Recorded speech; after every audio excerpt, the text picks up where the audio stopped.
Bismillahirrahmanirrahim. Assalamualaikum warahmatullahi wabarakatuh. Hari ini kita akan membahas materi mengenai distribusi peluang kontinu masih dalam mata kuliah statistik terapan.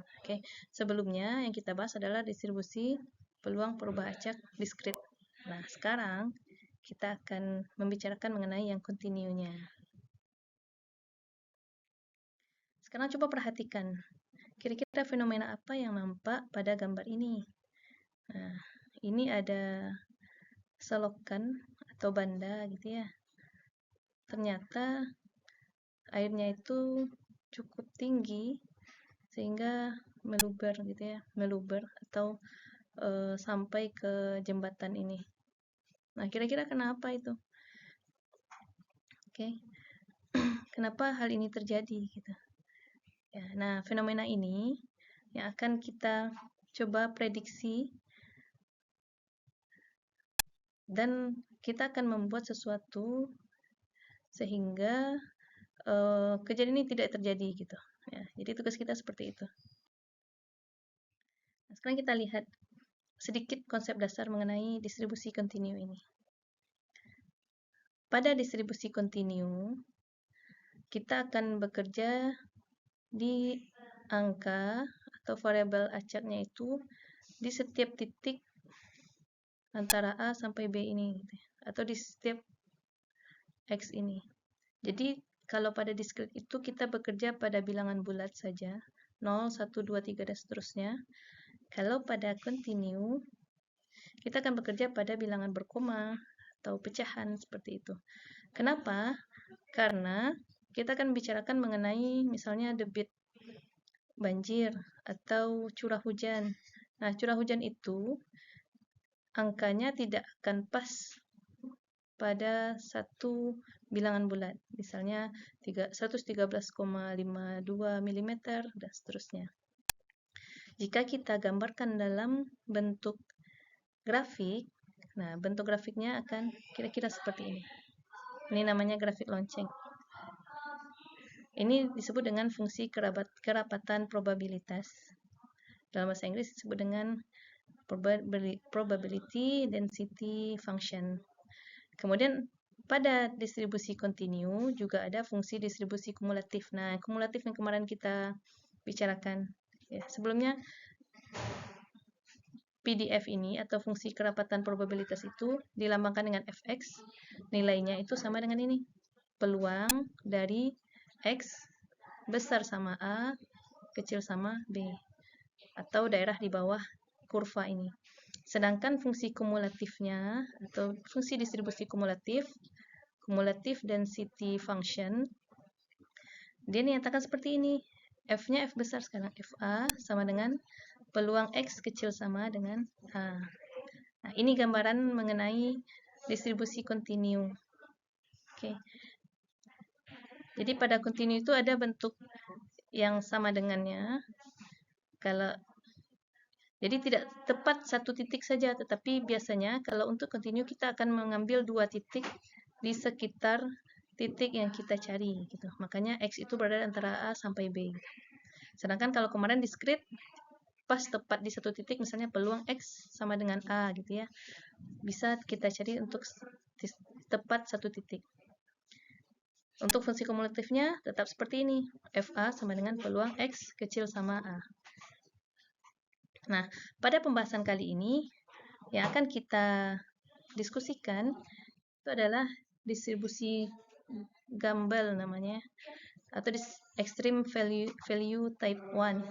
Extreme value type 1. Kenapa kita menggunakan distribusi Gumbel ini? Atau distribusi Gumbel ini? Karena distribusi ini fokus pada nilai maksimum. Ya, fokus pada nilai maksimum. Biasanya itu menentukan berapa debit banjir atau berapa hujan ekstrim yang akan terjadi gitu. Jadi kenapa kita menggunakan distribusi Gumbel pada perkuliahan ini atau pada distribusi kontinu ini? Karena kita akan mencari nilai maksimum yang mungkin akan kita gunakan untuk mencari debit banjir atau hujan ekstrim. Distribusi Gumbel ini dirumuskan seperti ini. XT sama dengan X bar tambah K kali S. XT sama dengan X bar tambah K kali S. Nah, apa ini? XT ini hasilnya ya, hasil dari nilai maksimum yang akan kita cari nanti. Bisa itu banjir atau hujan ekstrim. Nah, X bar ini apa? X bar itu adalah rata-rata dari nilai yang akan kita cari itu. Jadi nanti nilai ini ada beberapa nilai yang mungkin yang akan ada, kemudian kita cari rata-ratanya seperti itu. Nah, di awal perkuliahan statistik terapan kemarin, kita sudah belajar mencari rata-rata gitu ya, rata-rata untuk data tunggal. Jadi, dijumlahkan semuanya, kemudian dibagi dengan banyak datanya, seperti itu. Perhitungan yang paling sederhana. Kemudian, S ini adalah standar deviasinya, dan K itu adalah faktor frekuensi. Oke, kita akan bahas untuk rata-rata dan standar deviasi sudah kita selesaikan pada materi perkuliahan di awal. Nah, sekarang kita cari apa itu faktor frekuensi. Nilai K ini. Sehingga nanti kita bisa mencari nilai maksimum itu atau XT tersebut. Oke. Nah, untuk mencari nilai K, ini dia. K ini dicari berdasarkan rumus ini. K sama dengan YT kurang YN per SN. YT kurang YN per SN. Nah, apa itu? Kita mulai dari YN ya. YN itu adalah reduced mean. YN adalah nilai rata-rata dari variabel ekstrim yang direduksi untuk jumlah sampel data N. Jadi tergantung sampel data kita berapa. Jadi N-nya itu menyatakan banyak sampel data. Itulah YN. Sedangkan SN itu adalah reduced standard deviation. Atau SN adalah nilai standar deviasi teoritis dari variabel ekstrim yang direduksi untuk jumlah sampel data N. Jadi N ini indeks untuk berapa data yang kita miliki. Oke, N itu berapa data yang kita miliki. Kemudian ada YT. YT itu adalah reduced variate untuk periode ulang T. Nah, T ini menyatakan periode ulang tahun yang akan kita cari atau akan kita tentukan. Periode ulang T ini, T-nya itu bisa jadi 5 tahunan, 10 tahunan, bahkan bisa jadi 50 tahunan, seperti itu. Nah, YT itu dapat dicari seperti ini, nilainya sama dengan minus len kali dari, ya ini dari minus len dari T kurang 1 per T. Jadi cara mencarinya YT itu yang di dalam ini dulu. Misalnya T-nya itu untuk periode ulang 10 tahunan. Berarti T kita adalah 10. Berarti 10 kurang 1 per 10. Berarti 9 per 10 baru yang dicari. Kemudian kita lenkan. Kemudian kita minkan. Kemudian kita lenkan lagi. Dan kita minkan lagi. Nah, seperti itu. Itu cara perhitungan matematikanya.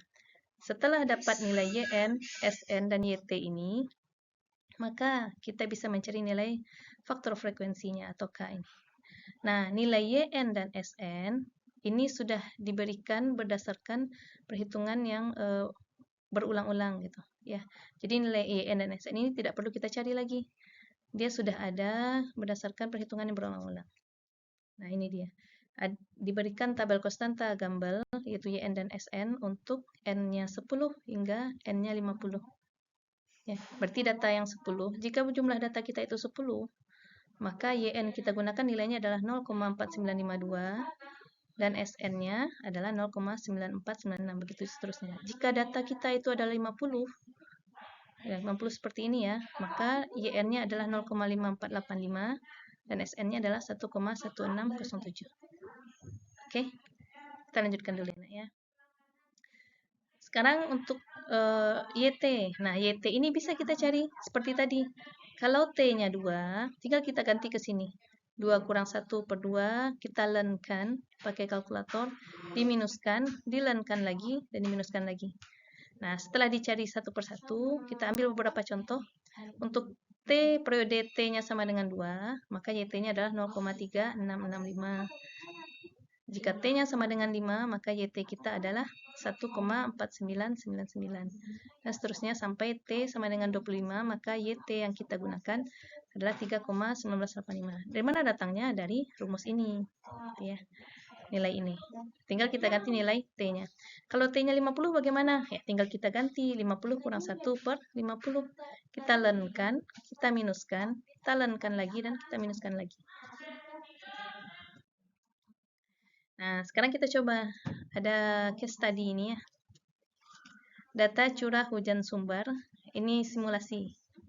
Simulasi yang akan kita kerjakan. Misalkan kita punya data seperti ini. Curah hujan dari tahun 2016 sampai 2025. Jadi 2016 itu curah hujan adalah 115 mm, 2017 130 dan seterusnya. Nah, jumlah curah hujan ini menyatakan nilai N kita. Ya, jadi N kita, data yang kita miliki itu ada 10. Ya, karena 10 tahun terakhir, ada 10 data ini. Apa yang akan kita cari? Nah, mari kita hitung berapa kapasitas saluran yang harus dibangun untuk periode ulang 5 tahun. Oke, kita akan mencari berapa kapasitas saluran yang harus dibangun untuk periode ulang 5 tahun. Nah, 5 tahun ini, angka 5 ini menunjukkan nilai T-nya. Jadi yang kita cari itu adalah periode ulang 5 tahunan. Oke, kita coba selesaikan satu persatu. Langkah pertama yang akan kita selesaikan adalah statistik dasarnya. Pertama, data itu kita buat dalam bentuk tabel seperti ini. Nilai X ini adalah curah hujan yang kita miliki tadi, ada 10 data. 115, 130, sampai 135. Data ini kita jumlahkan, nilainya adalah 1410. Ini jumlah nilai X ini. Untuk apa jumlah ini? Untuk mencari rata-rata atau X-bar. Karena X-bar itu adalah jumlah X per N. Kita lihat jumlah X kita adalah 1410 dibagi dengan data banyaknya 10. Sehingga dapat X-bar-nya adalah 141. Untuk apa nilai X-bar ini? Kita masukkan lagi ke sini. Di kolom ketiga ini, ya, di kolom ketiga itu adalah kolom yang berisi nilai X kurang X-bar. Ya, itu ada X-bar-nya sedikit itu. Nah, di atas ini. Ini juga ada X-bar. Oke. Jadi satu persatu nilai ini kita kurangi dengan 141. Ya, berarti yang pertama 115 kurang 141 dapat 26. Yang kedua 130 kurang 141 dapat minus 11. 155 kurang 141 dapat 14. Dan seterusnya sampai data yang ke-10, 135 kurang 141 dapat minus 6. Oke, nilai ini.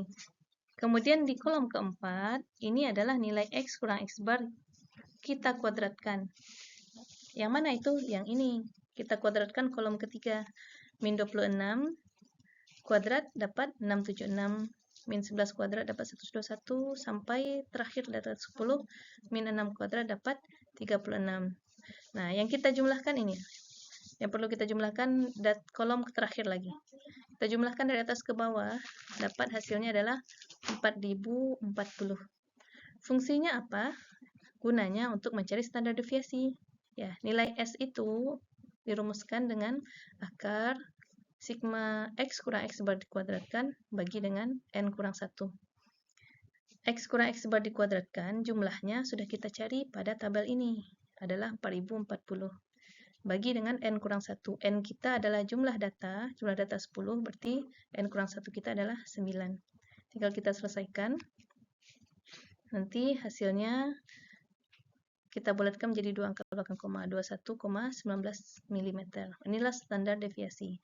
Rata-ratanya 141, S-nya 21,19. Langkah kedua, kita cari nilai K. Ya, K. Kita cari menggunakan metode Gumbel untuk periode ulang 5 tahun. Ya. Pertama, K itu kita rumusnya ini ya, YT kurang YN per SN. Berarti yang kita perlukan itu ada YT, YN, dan SN. Pertama kita pilih dulu YN dan SN-nya dulu. Berdasarkan tabel yang tadi. Ya, tabel tadi kita sudah punya. Dengan N-nya adalah 10. Nah, jika N-nya 10, maka dari tabel kita perolehlah bahwa YN-nya 0,4952 dan SN-nya 0,9496. Kemudian YT ini tergantung nilai T-nya lagi. Oke, T kita sekarang 5 tahunan, berarti kita cari YT yang 5 tahunan. Bisa menggunakan rumus atau tadi kita sudah selesaikan beberapa nilai YT. Kita peroleh nilai YT untuk T-nya 5 tahunan adalah 1,4999. Dapat nilai YN, SN, dan YT, tinggal kita substitusi ke rumus sehingga nilai K adalah YT kurang YN per SN. 1,4999 kurang 0,4952 per 0,9496. Hati-hati ketika menyelesaikan persamaan ini. Yang bagian atas selesaikan dulu, baru bisa kita bagi. Hasilnya kira-kira 1,058. Terakhir, kita akan mencari curah hujan di T5 tahun, berarti X-nya, XT kita itu menjadi X5. Ya. Berapa sih curah hujan rencana untuk periode 5 tahunan itu? Berdasarkan rumus, kita substitusi ke rumus X bar tambah K kali S. Berarti X5 adalah 141, ini nilai X bar tadi, tambah K 1,058 kali S 21,19. Untuk menyelesaikan ini, hati-hati selesaikan perkaliannya dulu. Oke, dapat 22,42 tambah 141, sehingga X5 adalah 163,42 mm. Sehingga curah hujan untuk 5 tahunan itu diprediksi volumenya adalah 163,42 mm.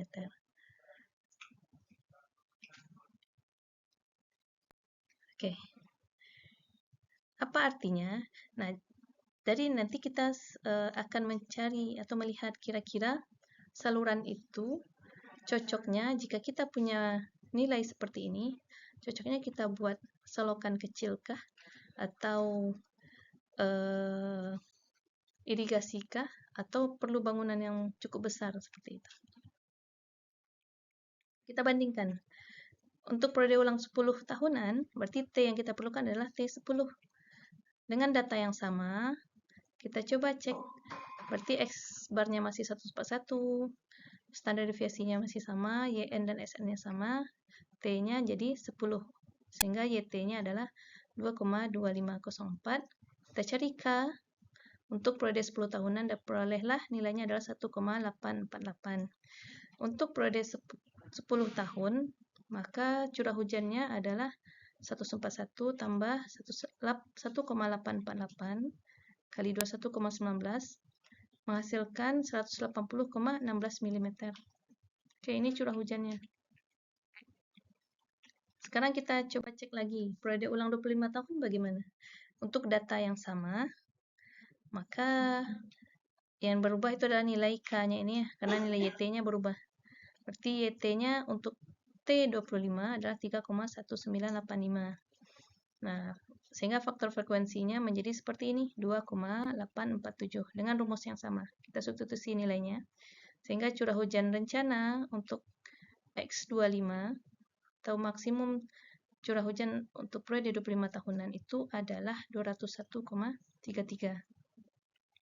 Ternyata setelah kita bandingkan, untuk periode ulang 5 tahun, maka hujan rencananya itu maksimalnya nilainya adalah 163,42. Sedangkan periode ulang 10 tahunan, rencana hujannya 180,16. Gitu ya. Sedangkan periode ulang 25 tahunan, ternyata rencana hujannya adalah 201,33. Nah, apa efek dari ini? Nah, dari rencana hujan yang kita prediksi ini, maka kemungkinan yang akan kita buat bisa kita selesaikan di sini. Untuk 5 tahunan berarti yang kita buat bisa jadi cuma saluran drainase biasa. Untuk 5 tahunan. Untuk periode ulang 10 tahun, tidak bisa drainase biasa karena ternyata hujannya tambah besar gitu, curah hujannya. Jadi perlu saluran irigasi utama. Sedangkan 25 tahun, untuk periode ulang 25 tahunan, maka perlu bendungan atau bangunan air yang penting gitu ya. Tergantung, jadi kita membuat ini itu tergantung dari kira-kira perairan itu atau saluran itu akan kita gunakan selama 5 tahun kah? atau 10 tahun kah, atau 25 tahun kah? Itu tergantung dengan planning atau rencana, ya, rencana dari pekerjaan gitu.